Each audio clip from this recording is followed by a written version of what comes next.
Untamed by the Beast Alpha, written by Short Story Queen. Chapter 1. The Beast in Chains.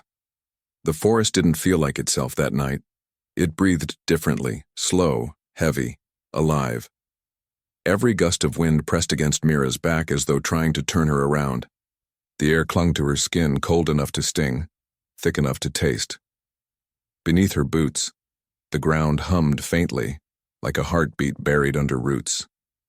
She should have gone home hours ago. The others had dared her, laughing, all smoke and bravado by the bonfire.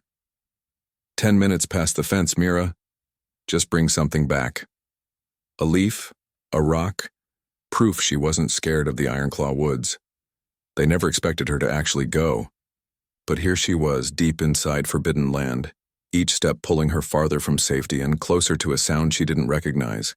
A low, metallic rhythm, almost like breathing through chains. The forest around her felt older than time. Even the moon seemed caught mid-rise, pale and swollen behind a haze of clouds. Branches snapped somewhere ahead. A scent drifted through the air, sharp and strange. Iron and ash, threaded with something warm that stirred the back of her throat. The trees opened suddenly into a clearing, and her breath stopped. Ruins sprawled before her, half swallowed by moss and moonlight. Stone pillars leaned at drunken angles, carved with symbols worn smooth by centuries. In the middle lay a pit of scorched earth, and bound within it, something that should not have been alive. A man, or what was left of one, knelt in the dirt, heavy chains biting into his arms, shoulders drawn tight against the pull. His skin glimmered faintly, pale and slick with sweat, veins silvered under the light. Black hair hung in damp tangles over his face. Each breath he took rattled through the clearing, a deep guttural sound that didn't belong to anything human. Mira froze, her throat locked. Her mind screamed, "Move," but her feet ignored it. The stories hadn't been lies. There really was something chained here. The figure stirred. Slowly, he lifted his head. Gold. His eyes were pure, molten gold, the pupils thin and sharp. They found her instantly, cutting through the dark like blades. The forest hushed. Even the wind forgot to move. For a heartbeat, neither of them breathed. Then the chains rattled. A snarl cracked through the silence, low in warning. The sound made her knees buckle. But it wasn't rage, it was restraint. Every muscle in his body trembled with the effort not to lunge. She could see it in the way his fingers dug into the soil, in the quiver of his jaw, in the flicker of something human that refused to die behind those wild eyes. She stepped forward before she could think better of it. "Don't," he rasped. His voice was hoarse, rough-edged, like a man who hadn't spoken in years. "Stay back." Her voice came out smaller than she intended. "You're hurt." A dry laugh escaped him. Half breath, half growl. "You think pain matters?" He turned his head, revealing a scar that carved down the side of his neck and disappeared beneath the collarbone. The metal around his wrists glowed faintly, as if alive. Every pulse of light matched the rhythm in the ground beneath her feet. Something inside her chest shifted, sharp and unfamiliar. A whisper, faint and distant. Closer. She swallowed hard and took another step. The air tightened. The beast's breathing faltered. His shoulders twitched, muscles spasming against the chains. "Stop," he warned, though his voice had lost its bite. "I can't," she said. The words slipped out before she could swallow them. She didn't even understand why she meant them. Her hand trembled as she crouched. The scent of him filled her lungs. Metal. Earth. Storm. He was watching her with the intensity of a starving thing, but not once did he pull away. She reached toward the cuff at his wrist, fingertips grazing the iron. Heat burned against her skin, too bright, too alive. He flinched but didn't growl this time. His breath hitched and something inside his eyes flickered, color draining from the red that rimmed them until only the gold remained. Then silence. The forest itself seemed to listen. The chain that had been humming stilled. The tension in his frame melted like snow under fire. He looked almost human. Her skin tingled where she touched him. Beneath her ribs something old stirred, a second pulse echoing her own. It frightened her, but it didn't feel wrong. He spoke again, barely a whisper. "Who are you?" She opened her mouth, but no answer came. "You shouldn't be here," he murmured, eyes still locked on hers. "If they find you—" A howl cut through the trees, distant but rising fast. His body stiffened. "They'll come for me," he said. "And if they see you with me, they'll come for you too." Her pulse stuttered. "Who?" "Run!" he snapped, voice raw. "Now!" Mira stumbled backward. The forest had come alive again, rustling leaves, echoing howls, a rush of cold air sweeping through the clearing. The spell between them cracked, but didn't break. He followed her with his gaze until the shadow swallowed her whole. She ran, branches slashing her arms, breath sharp and ragged. But even as she fled, she felt the warmth of his skin lingering on her fingers. It pulsed there like a secret she wasn't ready to understand. When she finally crossed back over the fence, the forest fell quiet again. Behind her, in the clearing, the chains clattered once, soft and low, like an exhale. Somewhere deep in her mind, a voice she'd never heard before whispered her name, drawn out, curious, alive. And Mira realized with sudden certainty that the forest had not let her go. It had only just begun to notice her. Chapter 2. Forbidden and Watched. Morning came reluctantly, dragging light through the blinds in thin, reluctant stripes. Mira lay awake, eyes fixed on the ceiling, pulse slow but restless. The memory of the clearing hadn't faded, it had sharpened, each image cutting with impossible clarity. The heat of his skin still lingered in her fingertips, the scent of earth and metal still trapped in her lungs. Every time she blinked, she saw those eyes again, gold like molten glass, steady, wild, human only at the edges. She told herself she had imagined it. There was no way a man could have been chained like that, no way her touch could have calmed whatever he was. But imagination didn't leave bruises. Her palms were still faintly red where she had pressed against the iron. At work, the world carried on as if nothing had changed.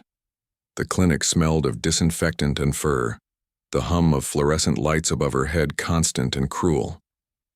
Mrs. Conway's Pomeranian barked endlessly. Tyrick Vale was waiting outside again in his rusted truck, pretending to read the paper while smoke curled from the corner of his mouth. He'd been around for weeks, too familiar, too comfortable. She'd thought him another lonely local until she saw his eyes once, catching the light at the wrong angle. Wolf eyes, pale and sharp as ice. Now, even from behind the clinic window, she felt him watching her. Mira kept her distance and cleaned the exam table slower than necessary, pretending not to notice. Tyrick didn't move. He was waiting for something. Her, maybe. When she finally left that evening, the air was thick with the scent of rain. She took the long way home through the edge of town, keeping to the streetlights, half expecting him to follow. But when she turned the corner, the truck was gone. She should have felt relief. Instead, she felt the woods calling. Not a sound, not even a voice, just a pull low in her chest, steady and magnetic. It drew her eyes toward the black ridge that marked the beginning of Ironclaw territory. The same ridge she'd crossed 2 nights ago. The same place she swore she'd never return to. That night, sleep refused her. When dreams finally came, they were too vivid to be dreams at all. She was in the clearing again, barefoot in damp soil. The air hummed with heat. Ronan stood at the center of the ruins, no chains this time, the moon turning his skin to liquid silver. He didn't move, didn't speak. When she stepped closer, he raised his head, and the world tilted. His voice came like a whisper against her bones. "You should have left me there." She woke with a start. The sheets were tangled around her legs, her heart beating in slow, heavy thuds that felt more like footsteps inside her chest. The name she'd heard in her sleep lingered on her tongue. Kale. She didn't know what it meant, but it didn't feel foreign. It felt ancient. For the rest of the day, the name haunted her. It came in echoes, behind the sound of closing doors, in the rhythm of tires on asphalt, in the dull ringing of her thoughts. Every time she tried to push it away, it came back sharper, clearer, as if it belonged to her. By sunset, she stopped resisting. The forest swallowed the last of the light as she crossed the ridge again. The cold met her first, then the silence. No crickets, no wind. Only the smell of rain and something faintly electric, like air after lightning. The clearing waited exactly as she remembered, ruins rising like broken teeth, the altar blackened and cracked. The chains were still there, looped through the earth, but empty. She stood in the same place she had before, half expecting him to appear. For a long time, nothing moved. Then the air shifted. A shadow peeled away from the tree line. He stepped forward quietly, the way predators did when they didn't want to startle prey. Ronan. His movements were different now, controlled, deliberate, not the ragged creature she'd seen before. He carried himself like someone who'd been a king once before the crown turned to iron. The light caught his face, revealing sharp planes, the faint scar tracing his jaw, the unnatural stillness that made him seem both man and not. Mira didn't speak. She couldn't. He regarded her for a long moment, the corners of his mouth unreadable. Then he looked at the chains, and something flickered through his expression, something like shame. "You came back," he said finally, his voice low. Not quite accusation, not quite relief. Mira nodded once.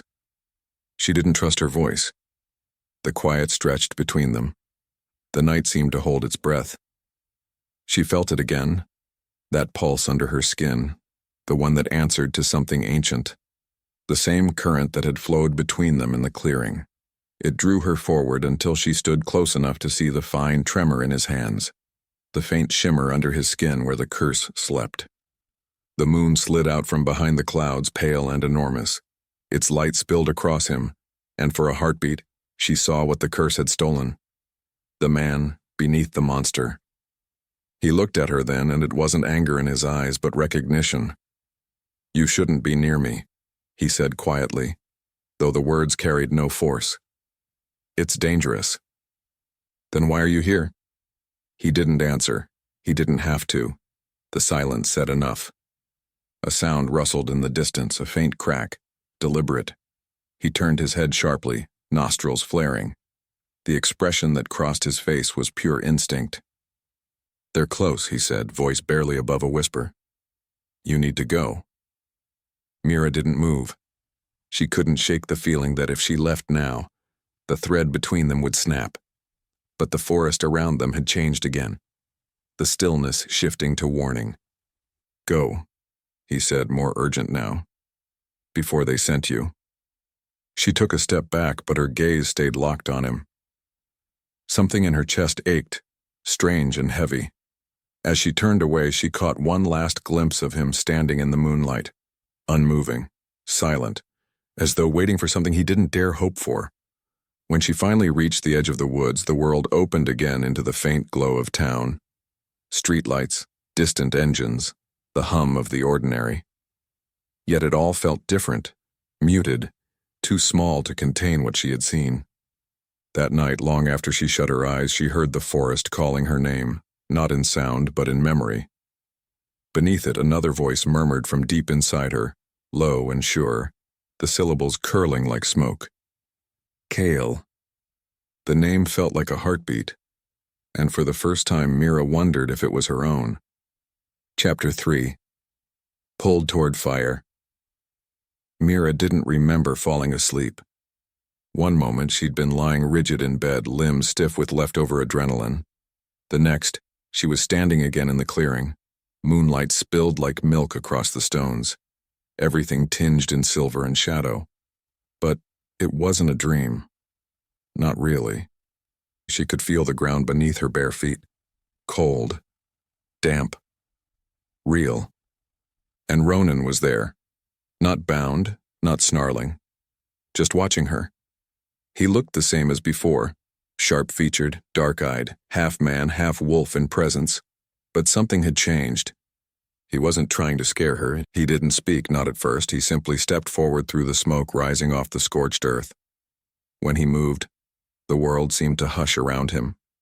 The trees stilled. The moon held its breath. He reached out, his fingers brushing the edge of her hand, but before contact, her eyes snapped open. She lay in darkness, her sheets twisted and clinging with sweat.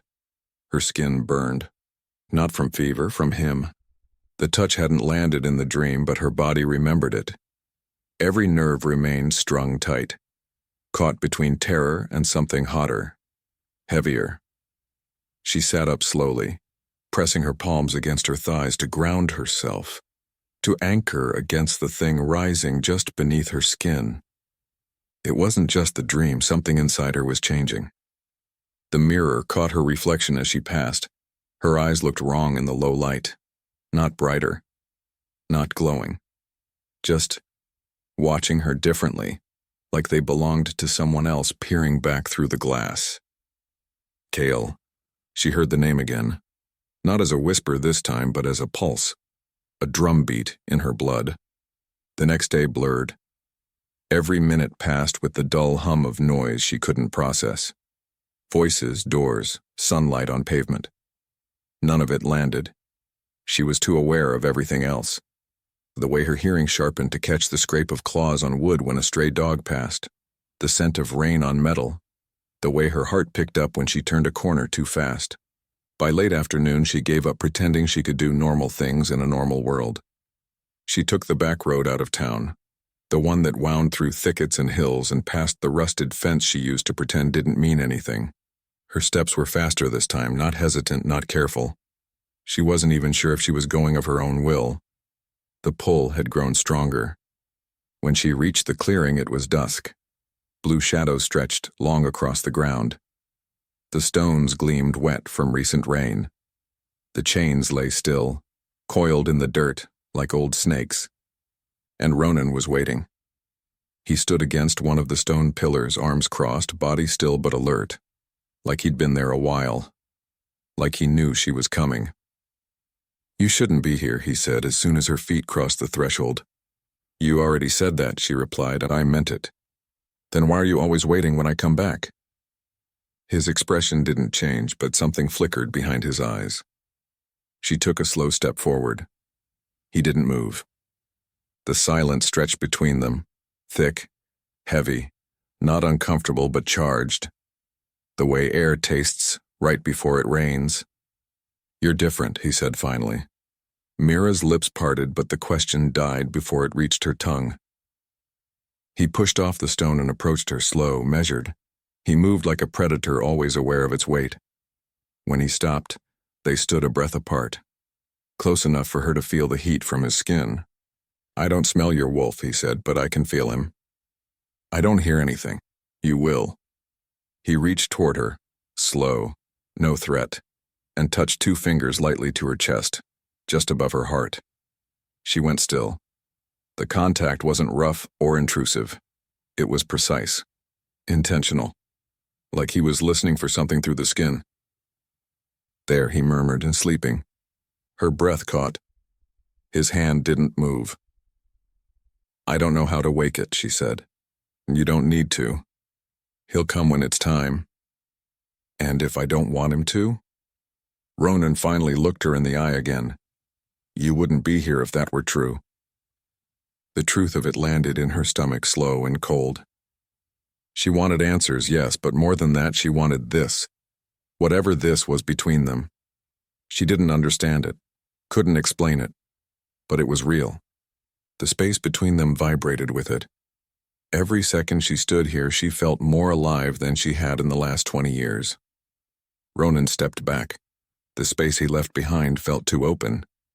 "You're tethered to something older than you know," he said. "It's why you found the clearing in the first place. Why you calmed me." "What do you mean, tethered?" "You were born with a lock in your blood," he said. "I was the key." A shiver slid down her spine. "Why me?" she asked, voice barely more than breath. He turned toward the ruins. "Because curses don't just happen. They wait. And sometimes, they choose. Mira watched his back, the curve of his shoulders under the moonlight, the stillness of his stance like a man trying not to tip over the edge of something steep. "I saw you in my dream," she said quietly. "You reached for me." He nodded once. "I know, I saw you too." A gust of wind moved between them, lifting leaves, carrying the faint scent of ash and pine. He didn't speak again. Neither did she. There was no goodbye when she turned to leave. Only the sense that when she returned, nothing would be the same again. And deep inside her, Kale stirred. Not awake, not fully, but no longer silent. Chapter 4. Her wolf stirs. The dreams came thicker now. Not drifting, disconnected things, but vivid, full-bodied storms that swallowed Mira whole and refused to release her until morning. She woke each time with her sheets twisted, her throat dry, her body flushed with heat. She remembered fragments, white wolves moving like smoke through trees, the echo of growls too deep for a human throat, the gleam of chains glinting in moonlight. But what stayed with her most was the feeling of being watched, of being claimed, and always beneath it that name pulsing like a bruise in her mind. Kale. She didn't say it out loud, she couldn't. Saying it would make it real, and she wasn't ready for that. The changes began quietly. At first she chalked it up to stress. Her senses started catching too much. The flick of a bird's wing sounded like thunder. The smell of gasoline made her stomach turn. She could hear the tick of the fluorescent lights at the clinic, an irritating, high-pitched buzz that made her temples ache. Food tasted wrong. Her skin grew sensitive as though the air itself rasped against it. Clothes that used to fit snugly now felt suffocating.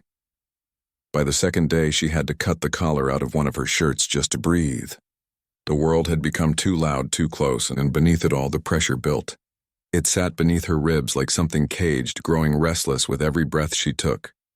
Sometimes it pulsed when she passed too close to the woods, like it recognized the trees. It stirred when she thought of Ronan.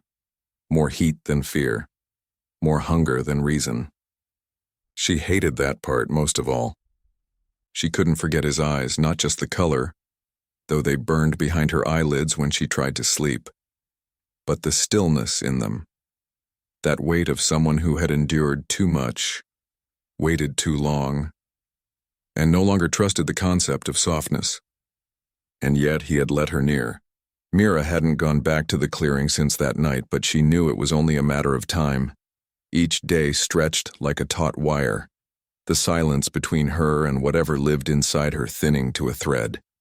By the 5th day, her hands began to tremble without cause, not from fear, from the strain of keeping something in. It was dusk when it finally cracked. She had just left the clinic, the sky bruised violet at the edges, when her breath caught mid-step. Something behind her spine pulled tight. An ache that spread like lightning across her shoulders, down her arms, into her jaw. Her vision blurred. She braced herself on the alley wall and gasped. And then she heard it. Not out loud. Not in the way the world made sound. It came from inside her, low and steady. A voice, not hers, speaking without words. "You feel it now, don't you?" She froze. The voice was male. Calm. Measured. It didn't rise or force. It simply was, like the heartbeat she hadn't known she carried. She tried to shake it off, push it down, drown it out with her own thoughts. But it only grew clearer. "You've been asleep too long." Her knees buckled, the wall held her up. "Breathe, Mira." She did. Slowly. In and out. Her lungs stretched wide, then wider still, until the air no longer felt like it fit. Her nails scraped against the brick, and when she looked down, they were darkening at the tips, thickening. Panic surged, but the voice remained steady. "This is not the end of you, it is the beginning of me." She gritted her teeth, hands fisting. The pain rolled through her spine again, and behind it came heat, molten, steady, impossible to contain. She turned and stumbled down the alley, gripping her keys so tightly the edges bit into her palm. She didn't remember unlocking her door. She barely remembered stripping off her jacket and collapsing onto the floor. The apartment spun. Her skin itched from the inside. She closed her eyes. When she opened them, the mirror across the room showed someone else. Not entirely different. Still her body, still her face. But her eyes glowed faintly, not gold like Ronan's, but a flickering amber, threaded with silver. Her skin shimmered faintly in the low light, and something coiled just beneath it. Something wild. The voice came again, softer now. "I am Kale, and I am yours." She didn't answer. She couldn't. But in the pit of her stomach, past the fear, past the disbelief, something unfurled. Not a scream, a howl. It hadn't reached her throat yet. But it was coming. Chapter 5. The curse revealed. The wind had shifted again. It wasn't colder, but sharper somehow, like the forest had grown teeth. The trees whispered to each other in voices she couldn't understand, branches swaying not from breeze but from something deeper, the kind of movement that meant the forest was listening. Mira stepped over the threshold of the clearing with deliberate care, as if the earth itself might change its mind and swallow her whole. She'd come without telling herself why. There was no plan, no reason, no safety. Only the pull. The silence here wasn't empty. It felt inhabited, heavy with memory. The ruins held their stillness like a secret, and the blackened altar at the center looked more ancient than ever, like it had waited through centuries for someone just like her. Ronan stood at the far edge, one shoulder resting against a leaning pillar, arms crossed. He didn't look surprised to see her. His gaze followed her approach, steady but unreadable. His shirt was half unbuttoned again, sleeves rolled to the elbows. Beneath the fabric, the edges of scars traced down his arms like the remnants of fire. "Kale spoke to me," she said, no preamble, no hesitation. His jaw tightened. "When?" "Yesterday." He didn't say much. Just that he belonged to me. Silence settled between them like smoke. Then, Ronan pushed off the stone and crossed toward her with slow, measured steps. He walked like someone used to being feared, like someone who didn't bother softening his presence anymore. "When did it start?" he asked. "The night I met you," she said. "Something shifted. Since then, I'm not the same." He stopped a few paces from her, close but not touching. "You were never just human." "I was never anything," she said, voice quiet. "Not until now." The wind caught her hair, brushed it across her mouth. She didn't move it. Ronan's gaze dropped to the motion, and something flickered behind his eyes, not hunger, not desire, but recognition. "There's something I need you to see," he said. "Something you deserve to know." She didn't answer. He didn't wait. He turned and walked deeper into the ruins, past the altar, toward the trees that formed a dense wall of green behind the clearing. Vines twisted around stone here, heavy with moss. When he reached one of the stones, he knelt and cleared the overgrowth away with practiced hands. Beneath the moss, symbols emerged, etched deep, old, and curling in a language Mira didn't recognize. He looked up at her once, then stepped back. "This is the binding mark," he said. "This is where it started." She crouched slowly, letting her fingers hover just above the carvings. The air above the stone was warmer than the rest of the forest, and her skin tingled without touching. "Is it magic?" she asked. "Not the kind you're thinking of." Ronan's voice was low, careful. His tone had changed. Less clipped, less guarded.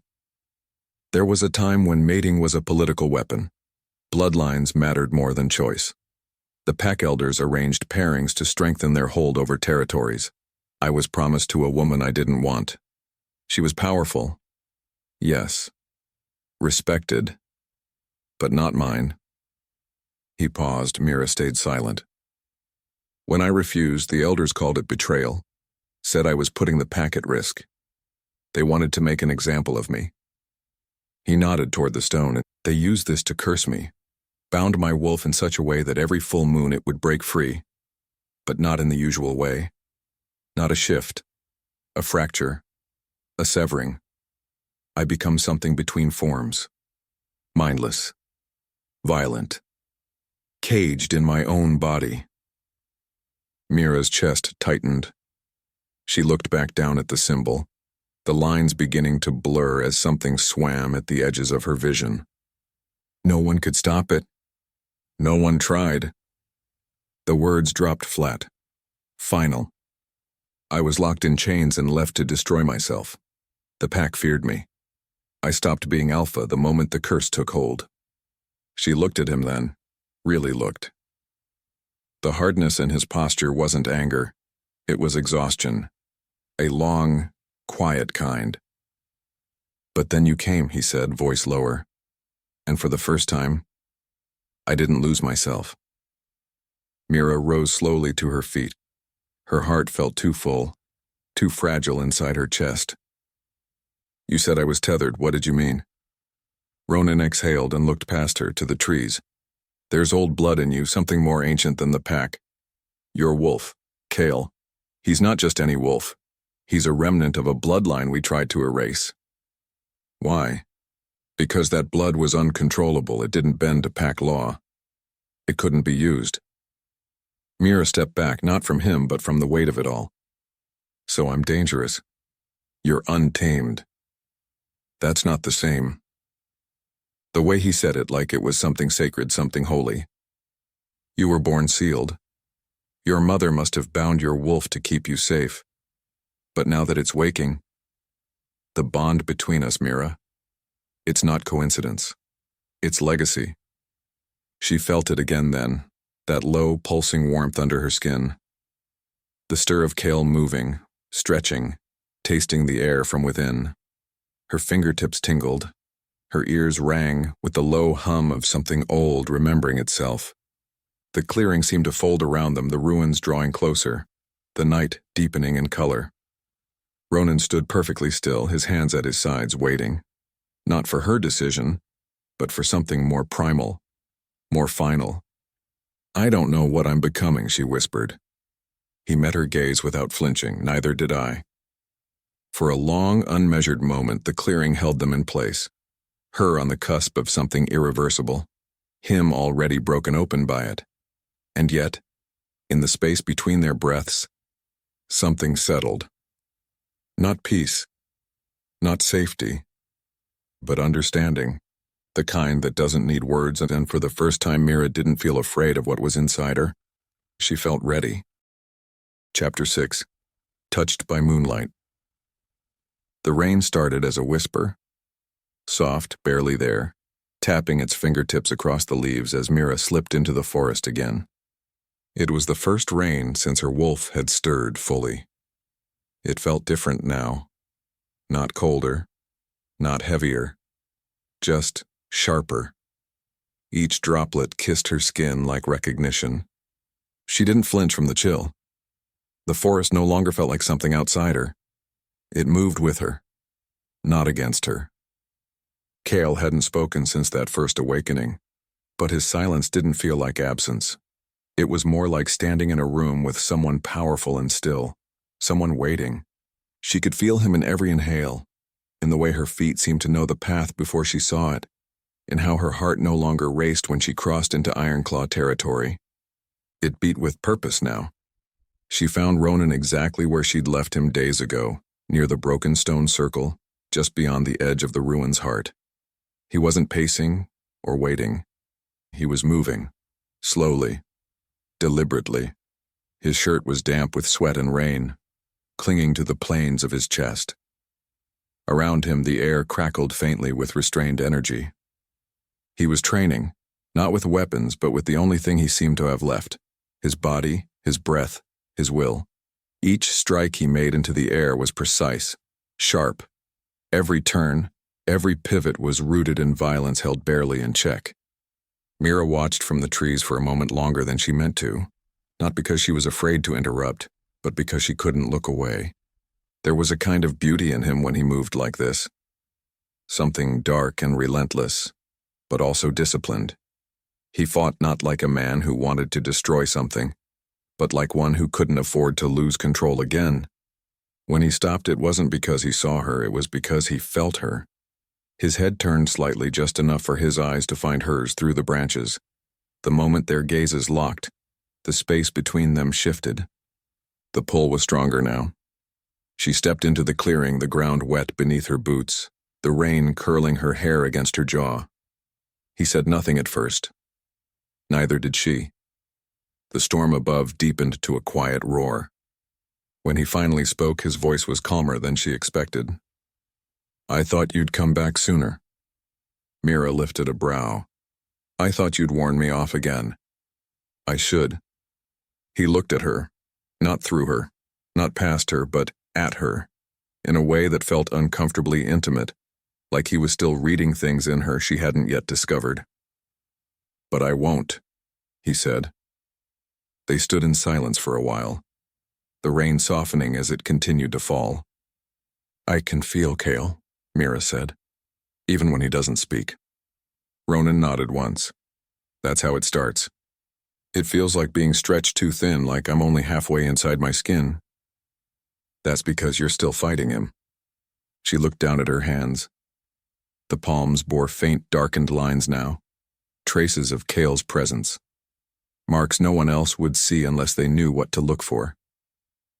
"I'm not ready to let go of being me," she admitted. "Then don't," Ronan said. "That's not what shifting means. It's not erasure. It's alignment." The words landed differently coming from him. They held weight, not as something rehearsed, but lived. She walked toward him, slow and deliberate, stopping only when the rain between them soaked through her sleeves. "Show me," she said. Ronan didn't ask what she meant. He turned away from her just slightly and then moved again. His body flowed through practiced forms, ones he hadn't been taught, but inherited. They were raw, but graceful. Shifting without shifting, motion without fury. She tried to mimic him at first. Her body resisted. Her limbs jerked where his glided. But with every move, something inside her clicked. And then, she felt Kale again.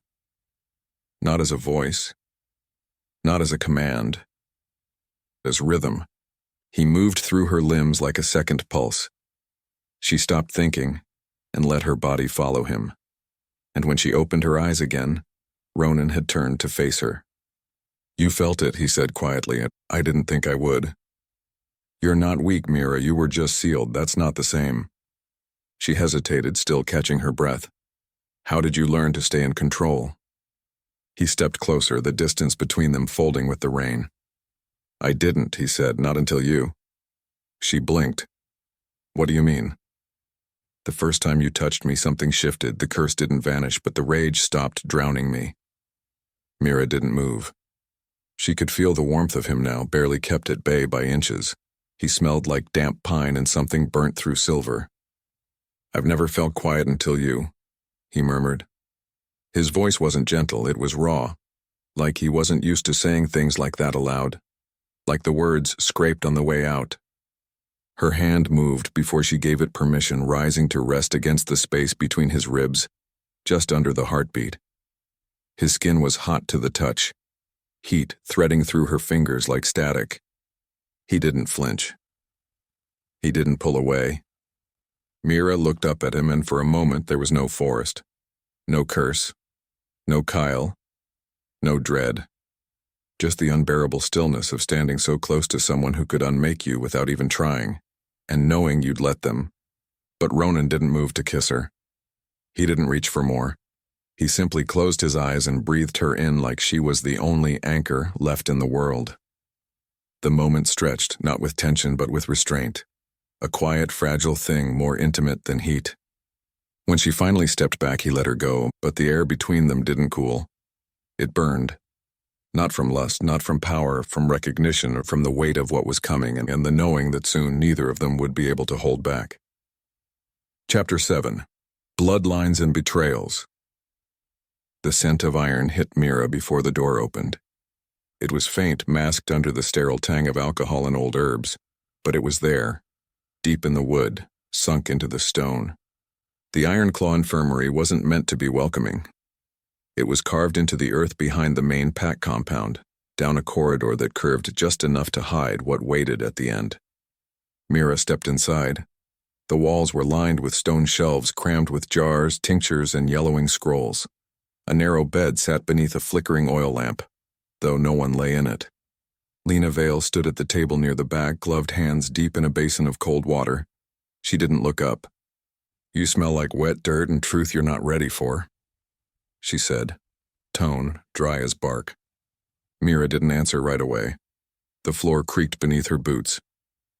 "She's awake now," Mira said quietly. "Kale." Lena finally turned. Her eyes were sharper than Mira remembered, pale gray, bloodless, not cruel, but unblinking. She didn't look surprised. "Of course he is," she muttered. "He was never really asleep. Just bound. That's what they do with wolves like him." Mira stepped forward.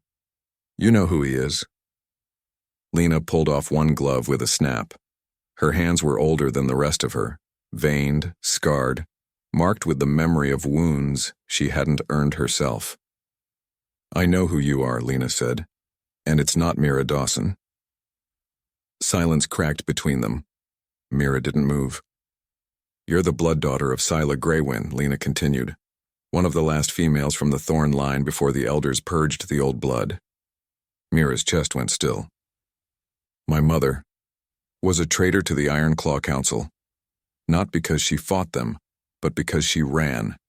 She sealed your wolf, vanished, lived like a human. They thought her bloodline died with her." Lena stepped closer, slow and quiet. "They were wrong." The weight of it pressed down all at once. Mira staggered back a step. Her mind flashed to all the things that had never made sense. The warnings in her mother's eyes. The way she never answered questions about where they came from. The silence. The distance. "Why now?" Mira asked. Her voice didn't tremble, but she could feel the crack in it. "Why am I waking now?" "Because the seal broke. Or maybe you let it break." Lena shrugged. "Something in you recognized Ronan. Something ancient. That's how it works, Mira. Blood calls to blood. Power calls to ruin." The words settled like ash in Mira's mouth. She didn't want to believe it, but deep down something in her already had. "Is that why I calm him?" she asked. "Because of my blood?" Lena gave her a look Mira couldn't read. "No, that's something else." Mira opened her mouth, but footsteps echoed in the hall behind her. Heavy, confident, Tyrek. He entered like he owned the air, shoulders wide, eyes narrowed.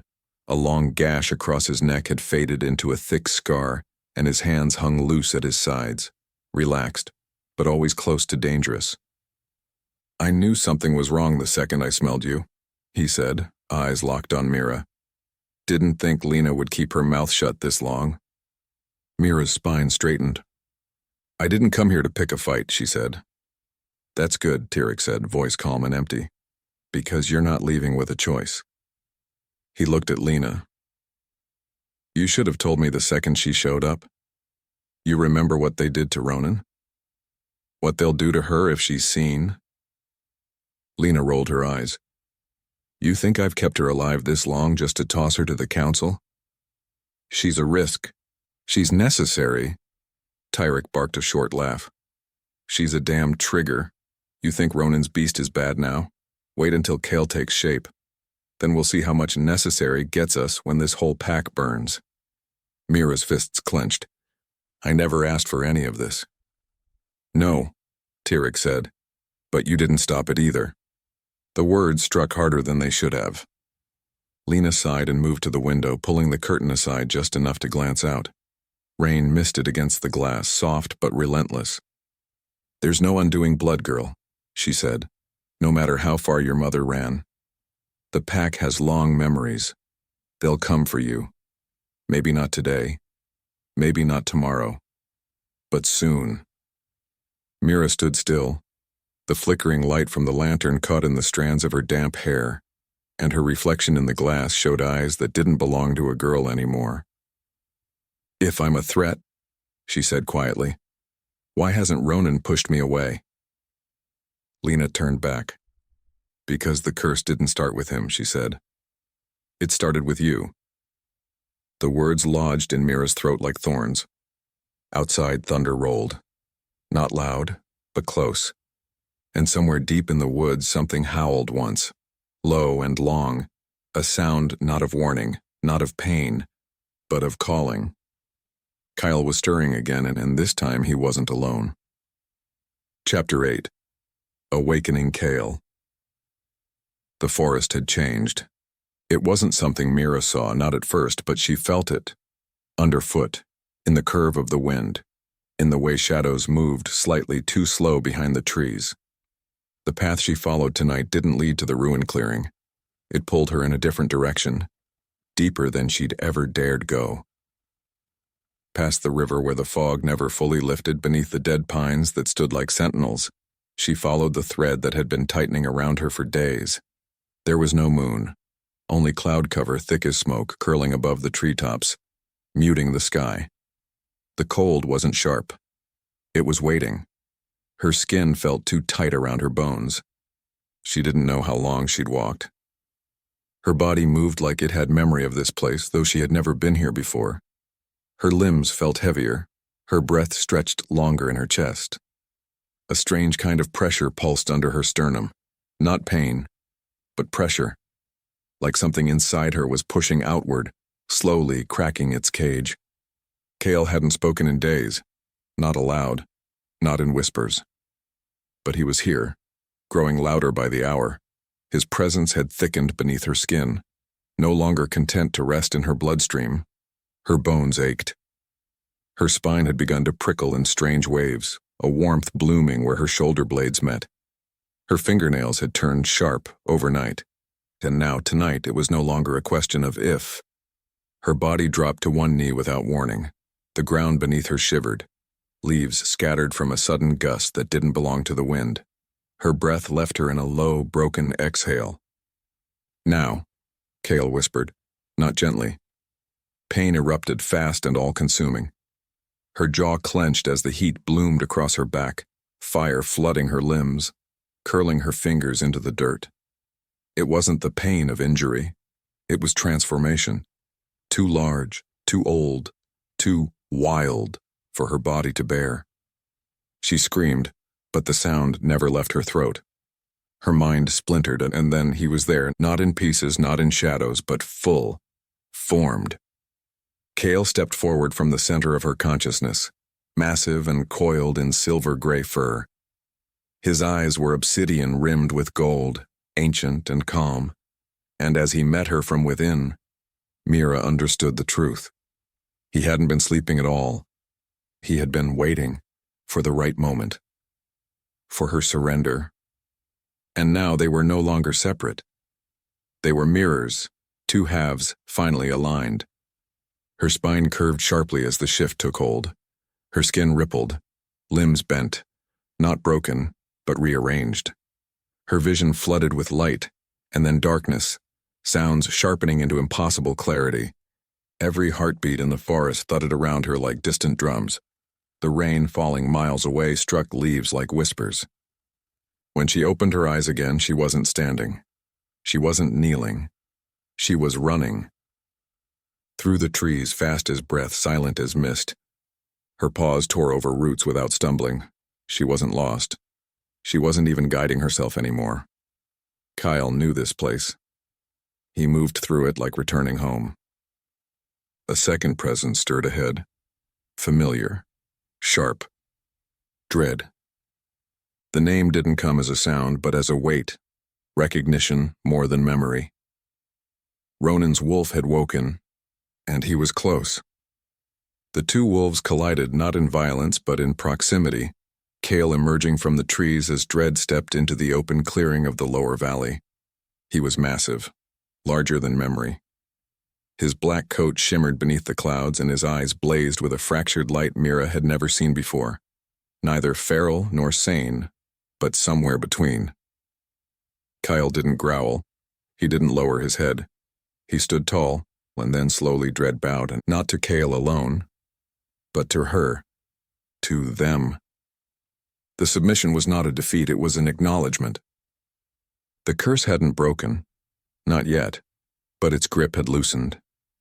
Mira's chest heaved, her breath thick with the scent of earth and rain and wolf. Kale's thoughts pulsed beneath hers like a steady rhythm, no longer buried, no longer separate. And then, Ronan stepped forward, his body shifting back into human form, slow and reverent, as if even the change required permission now. He stood, bare and unafraid, breathing heavily, his gaze fixed on her through the dark. "You found him," he said, voice hoarse. Mira stepped forward, her wolf still present beneath her skin, not dormant, not silent, but merged. She didn't speak. She didn't have to.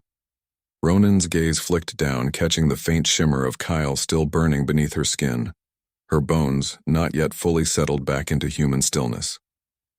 "You're not like the rest of us," he said softly. "You never were." The air shifted around them, crackling with something not quite magic, not quite instinct, but old. And Mira understood for the first time the depth of what was coming. Not just the curse, not just the pack, but something that had waited long before her bloodline had ever drawn breath. Something that was no longer sleeping. Chapter 9. The Full Moon Reckoning. The full moon rose with a strange silence, as if the night itself dared not speak. It hovered above the forest like an omen, bloated, pale, untouched by clouds. Its light spilled across ironclaw territory in long silver ribbons, tracing every branch, every stone, every set of waiting eyes. Mira stood at the edge of the old ceremonial ring, her heart not racing but waiting, held in suspension, like everything in her had curled tight to listen. The shift earlier had changed more than her body. It had redrawn the edges of the world. Everything now had shape, scent, temperature.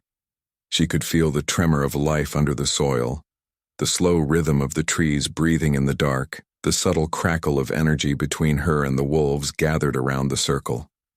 But she felt none of them more acutely than him. Ronan stood in the center, bare-chested, the cuffs already locked at his wrists, chains threaded through the earthstone pillars around him. The iron glinted under moonlight, dulled from age and blood. His head was bowed, hair falling forward, muscles coiled like wire. He was silent, unmoving. This was the way it had always been, for years. The pack gathered, kept their distance, and watched. They didn't intervene. They didn't speak. They waited for the shift to tear through him like it always did. Violent, unstoppable, sick with curse. But tonight was not like the others. She stepped through the ring, not rushed, not dramatic, just a steady entrance. Grass bent under her bare feet as she crossed the invisible line no one else had dared in years. Not even the second. Not even his brother. Gasps rippled through the onlookers, though no one moved. She walked until she reached him. The chains rattled gently in the breeze, his arms straining subtly against them, not in resistance, but from the tension of holding back. She could feel it, the beast under his skin pacing. Dread was awake, but Mira wasn't afraid. Kale stirred beneath her own skin, quiet but alert. He did not growl. He did not whisper. He simply watched as she placed one hand against Ronan's chest. The heat there was unbearable, as if fire coiled just beneath the surface. His skin twitched under her palm, not from pain, but recognition. Ronan lifted his head slowly. His eyes were gold, but fractured, veins of red bleeding in from the edges, pupils dilating unnaturally. His jaw clenched, breath stuttering through his teeth. "You shouldn't be here," he ground out, voice raw and thinning by the second. She didn't answer. The moonlight struck his back, and Mira could see it happening. The shift beginning, like a wave building in slow, shuddering increments. His fingers began to claw, spine curving against the chains. Bones cracked once, twice. The scent of blood touched the air. And still, she did not move, and she pressed harder, her palm flat, her breath steady, eyes locked on his. She whispered not to him, but to the thing inside him. The thing he had feared for too long. He is not your prison, he is your shape. She didn't know if the words were Kale's or hers. They didn't feel separate anymore. Ronan let out a sound, not a growl, not a scream. A kind of exhale dragged from the bottom of his soul. The chains trembled as his arms shook harder, shoulders arching, sweat pouring down his neck. The shift paused, not stopped. Paused. Mira stepped closer. Her other hand joined the first. Behind her, the pack didn't dare interrupt. Even Tyrek, standing at the outer edge, hands fisted at his sides, didn't move. Lena watched with narrowed eyes, one glove clenched in her fist. No one knew what they were seeing, because no one had ever seen it. The cursed alpha, the beast tamed without pain. The last chains fell slack. Ronan dropped to his knees, not in weakness, but in surrender. His head pressed against her stomach, breath harsh, body shaking from the effort of containment. The curse hadn't lifted, but it had been dismantled, layer by layer. Not by force, not by will, by recognition, by touch, by her. She sank down with him slowly, arms around his shoulders. His skin burned beneath her hands, every inch of him a wire pulled too tight. Kale shifted within her, closer now, not speaking, but sharing. And somewhere deep beneath Ronan's skin, dread responded. Not with fury, not with resistance, but with a kind of stunned quiet. Acceptance. They stayed like that until the moon rose fully overhead. And then the second wave came, and it was different than before. Not an eruption. A release. His body shimmered beneath her arms, the shift flowing like water over stone. Bones moved, fur rose, but it wasn't violent. It was seamless, controlled. When she stepped back, the creature before her was no longer a beast, no longer half-formed. Dread stood tall, massive, black-furred and regal, golden eyes blazing not with rage, but clarity. He circled her once, close. His breath stirred her hair. Then he lowered his head, not submissive, not defeated, but as an equal. The pack behind them didn't know what to do. There were no laws for this, no rituals, no names.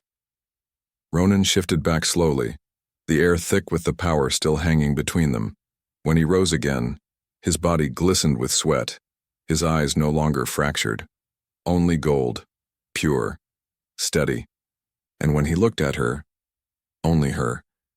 Something passed between them that no word could name. Not love, not yet. That would come later. This was bond. Ancient. Irrevocable. Chosen. Mira turned slowly, facing the wolves gathered at the edge. Their expressions were a chorus of disbelief, fear, awe. For the first time, the unspoken dominance of the pack didn't flow toward Ronan alone. It divided. Half to him, half to her, because what she had done, what they had seen, was not survival. It was claiming, and the forest knew it. The wind shifted, the trees bent. The ground pulsed once beneath their feet. Somewhere far from the clearing, wolves began to howl. Not mournful, not threatening, but in response, as if a signal had passed through the land from root to bone. The bloodline they thought dead had not only returned, it had taken its place. Mira reached out and Ronan took her hand without hesitation. His skin no longer burned, but it still trembled faintly like a body learning what peace tasted like. For tonight the beast did not rule him, for tonight the moon did not take. And as her wolf settled beneath her skin once more, silent but wide-eyed, Mira knew this was not the end of the story. It was the calm before the next storm, but this time she wouldn't run from it. She would rise. Chapter 10. Taming the Beast Alpha. The first light of dawn bled slowly across the forest, pale gold stretching over the treetops like a promise whispered through the leaves. The earth, still damp from the night's storm, steamed softly as the sun began to warm it, coaxing out the scents of moss and ash and something older. Mira stood at the edge of the ruined clearing, her boots pressed into the soft earth, watching the trees sway in quiet rhythm. The wind no longer felt like a warning. It carried no secrets, no resistance. It merely passed over her, recognizing what she had become. The night behind her had changed everything. There were no more whispers in her bones, no pressure against the inside of her ribs. Kale no longer stirred like a caged thing. He lay quiet now, not dormant, but whole. His presence folded into hers like muscle over bone. Her wolf had stopped being something separate. He was part of her gait now, part of her instincts, part of the calm she felt even as the pack waited to see what would come next. The ironclaw wolves had not spoken to her. They'd scattered after the shift, slipping away into the trees without ceremony, not in fear but in thought. Their world, once rigid, had bent in the dark, and no one quite knew what shape it would take when the sun rose again. But Mira did. The moment she stepped forward back into the heart of the clearing, she felt the shift in the earth. Not magic, not power, just a quiet acknowledgement, as if the land itself had sighed and said, "Finally." Ronan stood near the stone altar, back turned, bare-chested beneath the morning light. His shoulders held no tension now. He wasn't bracing. He wasn't waiting to break. He was simply standing. Whole. She moved toward him without speaking. Each step felt deliberate, like walking toward something not new but long overdue. Her boots sank softly into the moss as she approached, the space between them shrinking until she stood beside him. He didn't turn, but he knew. The silence between them was thick with memory, not just of the night before, not just of the shift, but of every glance, every still moment that had led to this. The ruin no longer felt haunted. The chains had been removed, coiled now in a distant corner like forgotten relics, no longer needed, no longer feared. When Ronan finally turned to face her, his eyes were no longer golden with strain or fractured by rage. They were quiet now, deep, still bright, but softened by something that looked dangerously close to peace. He looked at her as a man looks at something he never allowed himself to want. And yet here she was, and he didn't speak. Neither did she. There were no words left between them that hadn't already been said in silence. The mark of the curse had faded from his skin, not vanished. Scars never did, but dulled. No longer glowing, no longer burning. He bore it now like any other wound, part of him, but not what defined him. They stood together as the sun spilled fuller into the clearing. And for a long moment there was nothing but the sound of the forest waking. Birds calling to each other across branches, leaves rustling under the shift of wind, water trickling somewhere in the distance. Then Ronan stepped forward, slow and quiet, and reached for her hand. His fingers curled around hers, not desperate, not unsure, just steady. Mira let him. There was no need for declarations, no dramatic claims. What lived between them didn't require permission or ceremony. It had been forged in silence, through resistance, through the long, slow burn of two creatures circling the same fire. He had been the beast, she had been the key, but now they were something else, not Alpha and Omega, not cursed and cure. Just two halves of an ancient bond found again beneath a sky that had waited too long. The pack would come. Decisions would be made. There would be questions, fear, shifts in power. Mira knew that. But none of it mattered this morning. Because the forest no longer felt foreign beneath her feet. Because Kale no longer growled behind her thoughts. Because Ronan was no longer bound to a pain that devoured him. The beast had not been slain, he had been seen. And Mira had not been chosen by fate, she had chosen herself. As the morning stretched around them, warm and soft, Ronan leaned in, not with urgency, but reverence, and pressed his forehead to hers. The touch was quiet, tender, a final surrender, not to her, to peace and to the version of himself that had waited beneath the blood and chains. And as they stood in the ruins of what had once been a prison, Mira closed her eyes. Not because she needed to, but because she could. There was nothing left to fear, not the moon, not the wolf, not the wild. She had tamed the beast and in doing so, had set them both free.